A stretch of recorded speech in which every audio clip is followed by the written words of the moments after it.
Friends, hello friends. हम लोग इस सीरीज़ में एक नया टॉपिक डिस्कस करने वाले हैं। इसमें हम पूरी जो कॉन्स्टिट्यूशन है, कॉन्स्टिट्यूशन ऑफ इंडिया, उसके टॉपिक वाइज हम लोग डिस्कस करना शुरू करेंगे। इसमें वो सारे टॉपिक हम लोग डिस्कस करेंगे जो प्रीवियस ईयर में क्वेश्चन आ चुके हैं, और पहले पेज से लेकर आखिरी पेज तक, यानी कॉन्स्टिट्यूशन के पहला पेज जो आपको सामने दिख रहा है, यहाँ से लेकर आखिरी पेज तक हम उन आर्टिकल्स पर फोकस करेंगे जो लगातार एग्ज़ाम में पूछे जाते हैं और जो हमको आने चाहिए, या अभी तक किन किन टॉपिक से, किन किन आर्टिकल से क्वेश्चन आ चुके हैं। ठीक है, तो लेट्स वी स्टार्ट। हम लोग शुरू कर रहे हैं भारत का संविधान। तो सबसे बड़ी चीज़ पहला ही देखिए, ये कई बार क्वेश्चन पूछा जा चुका है, इसको आप देखिए। और आप लोग जो जब इसको पढ़ रहे हों तो अपने पास बेरक जरूर रखें। सबसे महत्वपूर्ण है, अगर इस पूरी सीरीज़ को, जो 10 दिन की लगभग सीरीज है, आप कंप्लीट कर लेते हैं तो विश्वास करिए कि लगभग 80% के आसपास कॉन्स्टिट्यूशन आपको आ जाएगा, रट जाएगा या समझ में आ जाएगा। आप जब भी पढ़ेंगे तो इससे बोरियत फील नहीं होगा। और क्विक रिवीजन के लिए ये बहुत ही इम्पोर्टेंट टॉपिक हम लोग डिस्कस करने जा रहे हैं। ठीक है, तो आइए शुरू करते हैं। पहली चीज़, तो पहला क्वेश्चन यही बनता है कि जो ये एम्बलम बना हुआ है, ठीक है, ये कहाँ से लिया गया है? अशोक का स्तंभ जो है वो कहाँ से लिया गया है?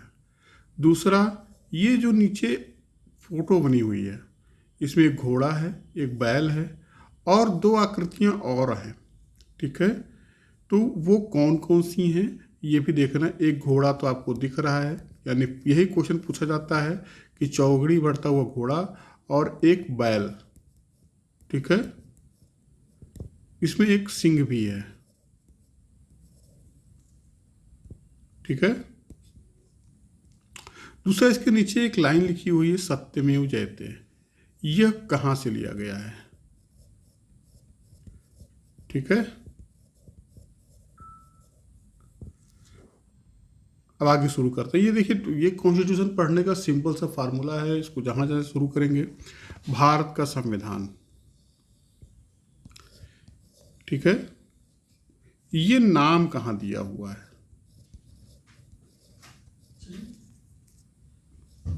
कहाँ दिया गया है?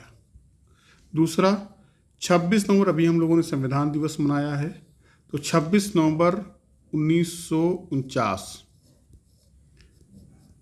हमेशा क्वेश्चन पूछा जाता है।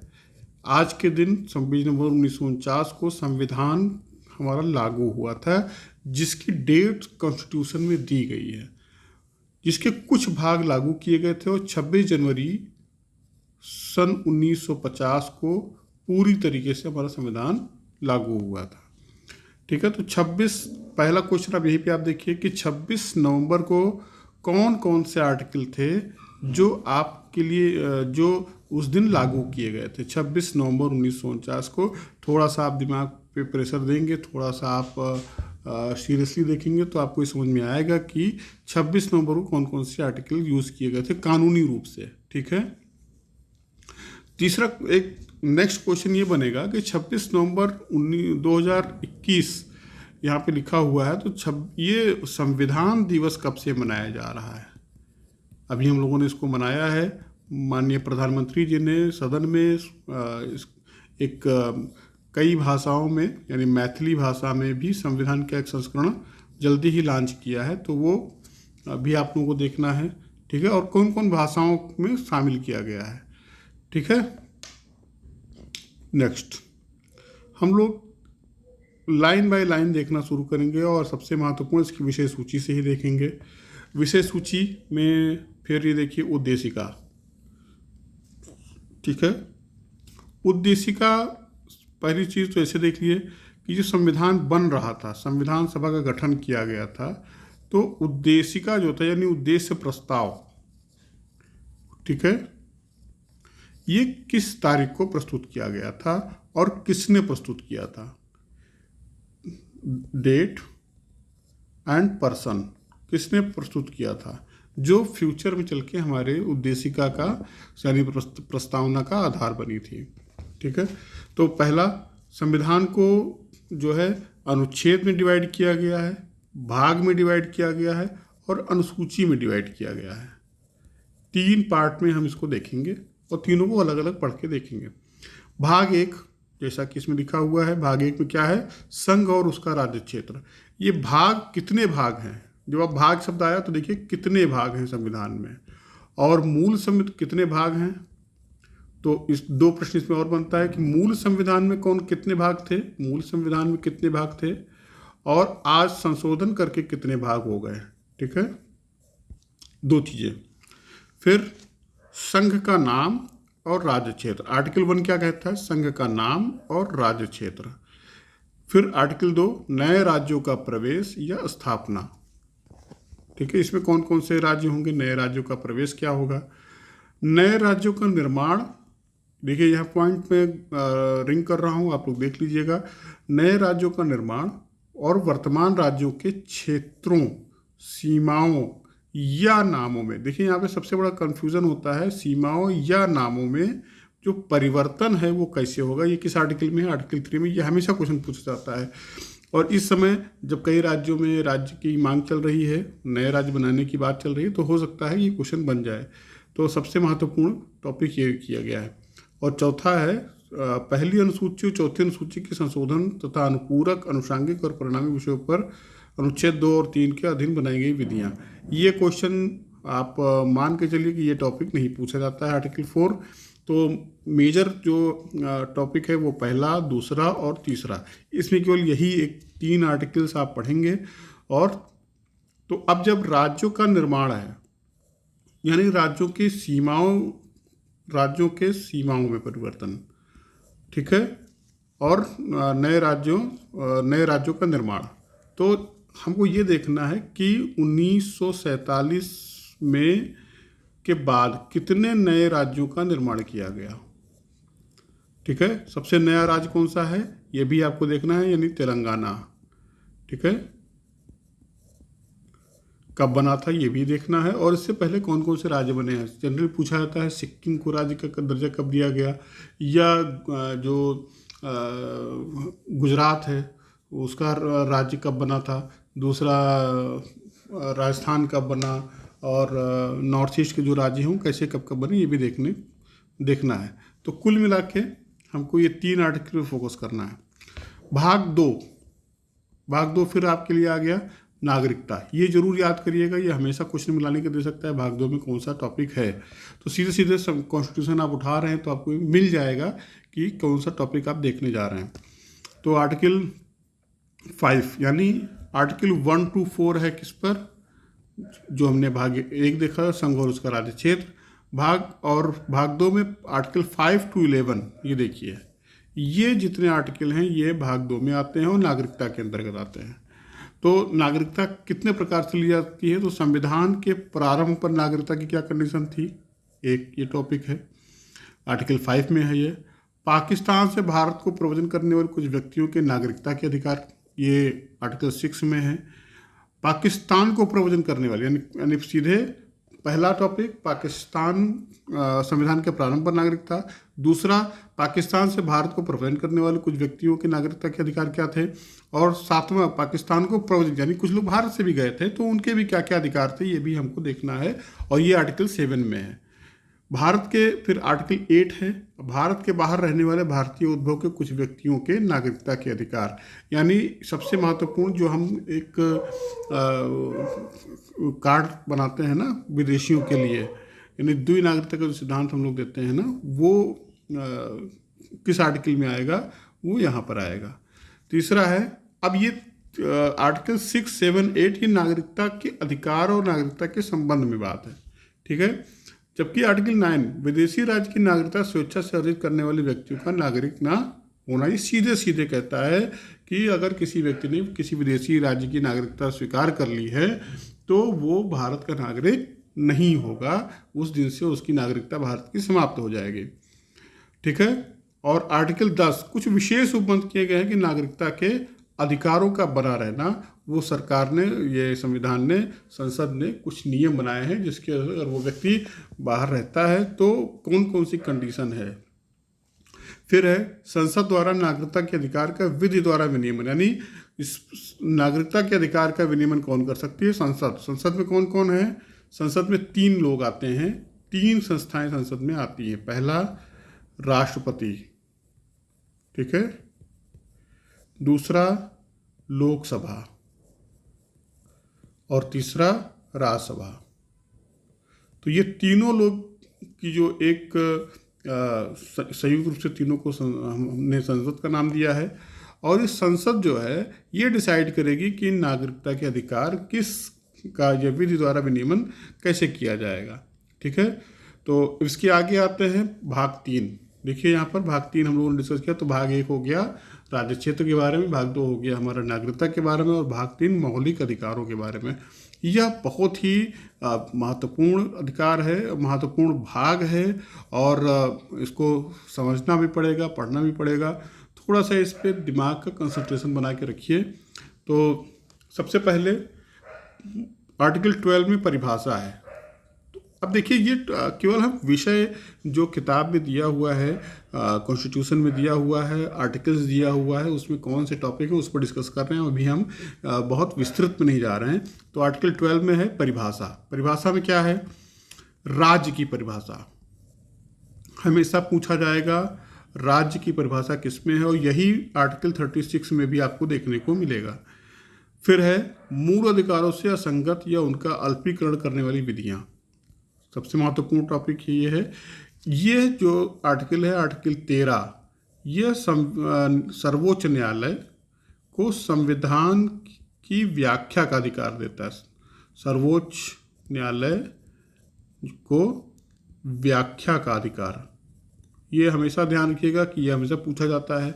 और अगर कोई कानून संसद बनाती है तो इसे अल्पीकरण करने का, ठीक है, या असंगत होने पर, ठीक है, कोई कानून अगर बनाया और वो मूल अधिकारों से असंगत हैं, तो जो सर्वोच्च न्यायालय है वो क्या कर सकता है कि जितने स्तर तक मौलिक अधिकारों का वो कानून उल्लंघन कर रहा है, अगर पूरा का पूरा कानून उल्लंघन कर रहा है तो पूरे कानून को रद्द कर दिया जाएगा, या उसमें से कुछ पार्ट अगर निकाला जा सकता होगा तो उस पार्ट को निगलेक्ट कर दिया जाएगा, वो मान्य नहीं होगा, ठीक है।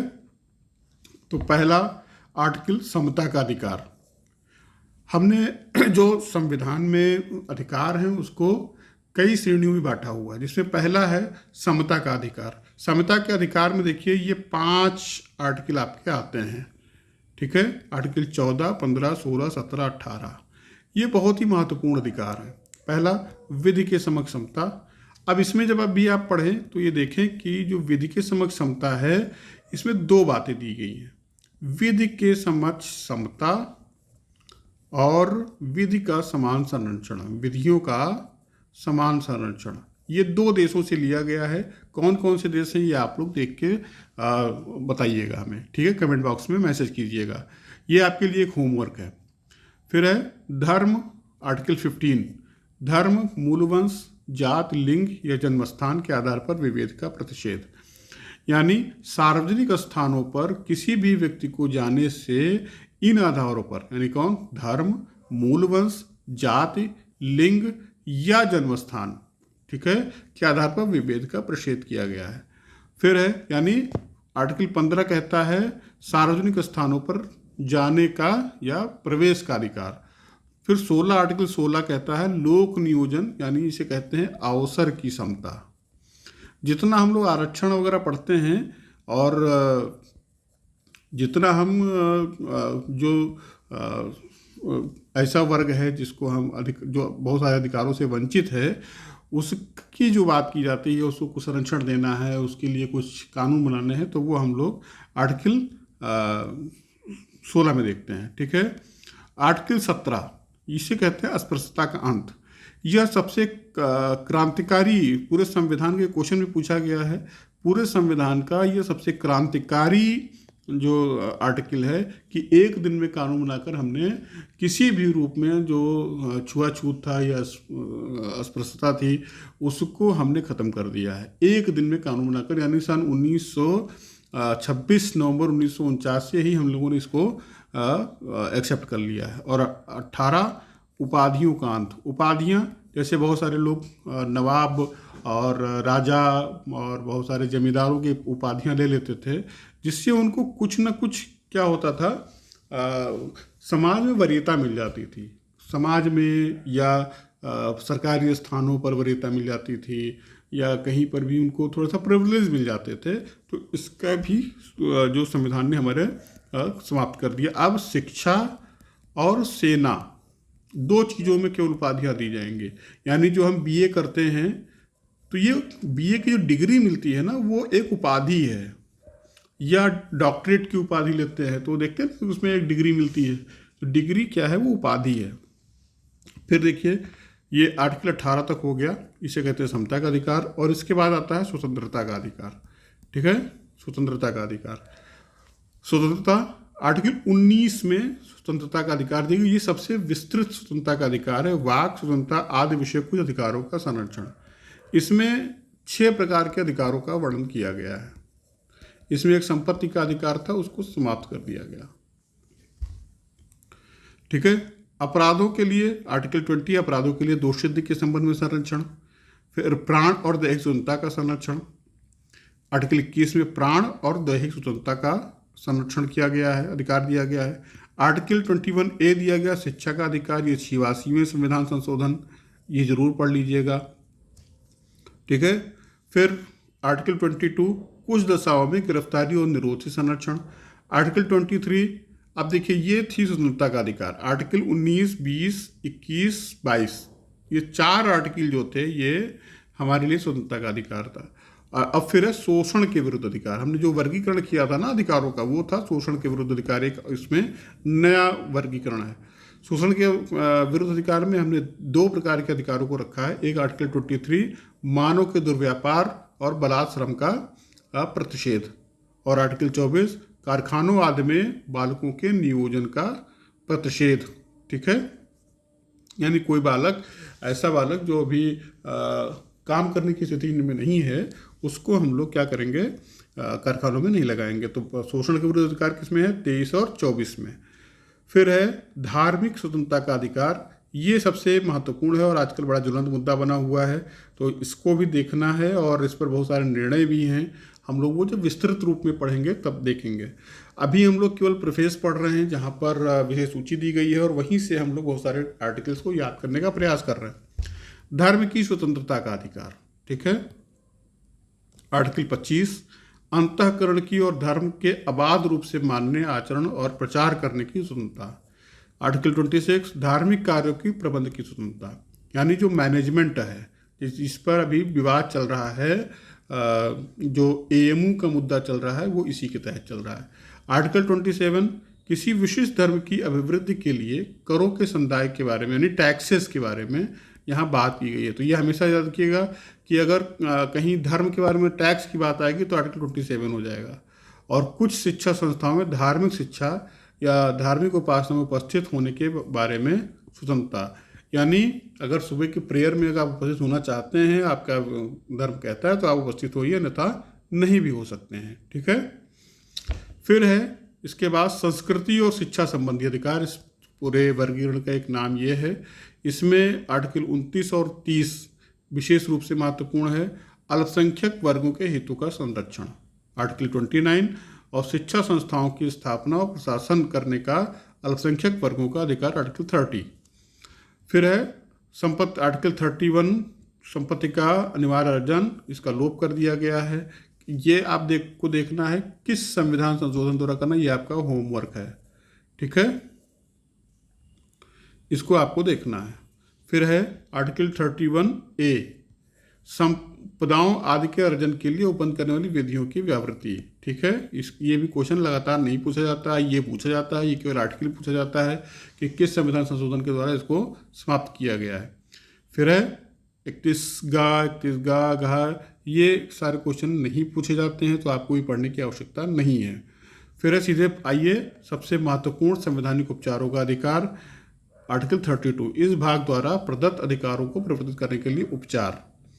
उपचार में क्या है, इसमें कुछ रिटों के बारे में दिया गया। रिटों को हम लोग पहले आप लोग होमवर्क करके कौन कौन सी रिट दी गई हैं, कौन कौन सी कितने प्रकार की रिट होती है और कौन भारत में अवेलेबल है और कौन नहीं है, इसको आप लोग पहले होमवर्क कर लीजिएगा। हम लोग डिस्कस करेंगे, इसको डिटेल में डिस्कस करेंगे, ठीक है। फिर आर्टिकल 32A, राज्य विधियों की संवैधानिक वैधता का अनुच्छेद 32 के अधीन कार्यवाही में विचार न किया जाना लोप किया गया है। ये आर्टिकल नहीं है, इसको भी कोई नहीं पूछता है, अभी तक क्वेश्चन में नहीं आया है।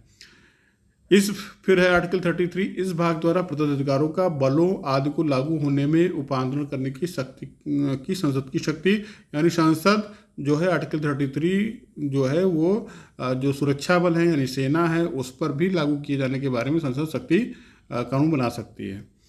आर्टिकल 34, जब किसी क्षेत्र में सेना विधि प्रवृत्त है तब इस भाग द्वारा प्रदत्त अधिकारों का निर्बंधन, यानी सेना विधि अगर कहीं चल रही है तो वहाँ पर इस प्रकार के कानूनों को रोक दिया जाता है, यानी मौलिक अधिकारों को रोक दिया जाता है। आर्टिकल 35, इस भाग पे उपबंधों को प्रभावित करने के लिए विधान। अब जो मेजर है वो हमने आपको आर्टिकल 34 महत्वपूर्ण है, आर्टिकल जो है 32 इम्पॉर्टेंट है, और इसके पहले हमने आपको इम्पोर्टेंट सारे बता दिए, इसको आप लोग देख लेना है। तो ये था पूरा मौलिक अधिकार जो केवल हमको प्रोफेस में एज ए आर्टिकल के रूप में याद करना है। आप 10 मिनट लगाइए और याद कर लीजिए। फिर है इसके बाद राज्य के नीति तत्व, इसको भाग 4 में है, ये आप लोग देख लीजिए, लिखा हुआ है और इसी फॉर्मेट में आप करते चले जाइए, ठीक है। और फिर यहाँ पर देखिए 36 में परिभाषा दी गई, 36 में जो परिभाषा दी गई है वो क्या की है कि जो मौलिक अधिकार में राज्य की परिभाषा है उसी राज्य को यहाँ पर एक्सेप्ट कर लिया जाएगा, ठीक है। फिर है आर्टिकल 37, इस भाग में अंतर्विष्ट तत्वों का लागू होना, यानी जो भाग इसमें विषय हैं उसको कैसे लागू किया जाएगा वो इसमें 37 में दिया गया है। 38 को राज्य लोक कल्याण की अभिवृद्धि के लिए सामाजिक व्यवस्था बनाएगा। राज्य लोक कल्याण की अभिवृद्धि के लिए सामाजिक व्यवस्था, यानी ये पूरा विषय जो है समाजवादी विचारधारा पर आधारित है। इसको जो कहते हैं कल्याणकारी राज्य की जो अवधारणा है वो आर्टिकल 38 में मिलती है, ठीक है। राज्य द्वारा अनुसरणीय कुछ नीति तत्व जो हैं डायरेक्टिव प्रिंसिपल, वो क्या है आर्टिकल 39 में है। और 39 है समान न्याय और निःशुल्क विधिक। ये क्वेश्चन लगातार क्वेश्चन पूछा गया है, छोटी परीक्षाओं से लेकर बड़ी परीक्षाओं में IAS तक में क्वेश्चन पूछा गया है। इसको जरूर नोट डाउन कर लें, हमेशा पूछा जाता है, ठीक है। फिर है आर्टिकल 40, ग्राम पंचायतों का गठन, इसको गांधीवादी दर्शन भी कहा जाता है, ठीक है,